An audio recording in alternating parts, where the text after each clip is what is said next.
Hi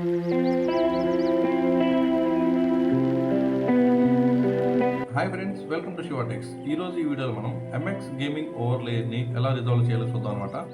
so జనరల్గా ఈ MX gaming ఓవర్లేయర్ అనేది ఎందుకు వస్తుంది అంటే, మనం ఏమైనా ఇమ్యులేటర్స్ యూజ్ చేసినప్పుడు లైక్ ఎపిక్ గేమ్స్ కానీ లేదంటే స్టీమ్స్ కానీ అట్లా యూజ్ చేస్తున్నప్పుడు సమ్ టైమ్స్ మన ఈ ఎంఎస్ గేమింగ్ ఓవర్లే అనేది ఇష్యూ అనేది చూస్తాం అనమాట. సో దాన్ని ఈరోజు మనం ఎలా రిజాల్వ్ చేయాలో చూద్దాం అనమాట. ఫస్ట్ అయితే మీరు సర్చ్లోకి వెళ్ళేసి రీచ్ ఎడిట్ అనేది సెర్చ్ చేయండి. సో అక్కడ మీకు సర్చ్లో ఏదైతే వస్తుందో దాన్ని ఓపెన్ చేయండి. సో ఓపెన్ చేసినాక వన్స్ మీకు రీచ్ చేస్తే ఇట్లా ఓపెన్ అవుతుంది అనమాట. దాంట్లో ఇప్పుడు నేను ఏదైతే మీకు పాత్ చూపిస్తున్నానో ఆ పాత్రలోకి వెళ్ళేసి ఆ పాత్రలోకి వెళ్ళండి.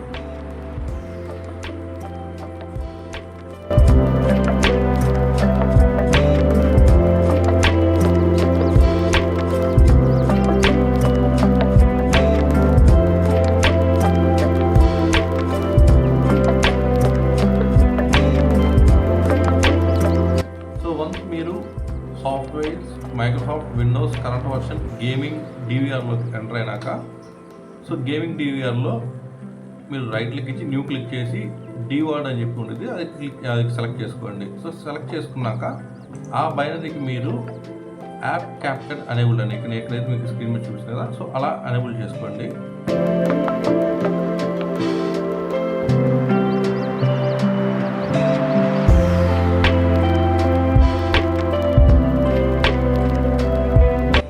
అనేబుల్ చేసుకొని మీరు ఆ బైనరీ అనేది ఓపెన్ చేయండి. ఓపెన్ చేసినప్పుడు ఇక్కడ వాల్యూ అనేది 0 ఉండాలి.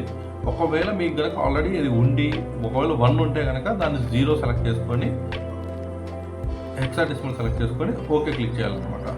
సో వన్స్ మీ బైనరీ అనేది క్రియేట్ అయిపోయినాక మీకు ఇలాంటి ఇంకా ఎంఎస్ గేమింగ్ ఓవర్లే అనే ఇష్యూ అనేది అయితే ఇంకా రాదనమాట. సో బెటర్ మీరు ఒకసారి సిస్టమ్ రీస్టార్ట్ చేసి మీరు గేమ్స్ కానీ ఏదైనా సరే ఇంకా మీరు రన్ చేయండి. సో మీకు ఫ్యూచర్లో ఎలాంటి ఇష్యూస్ అనేది రాదనమాట.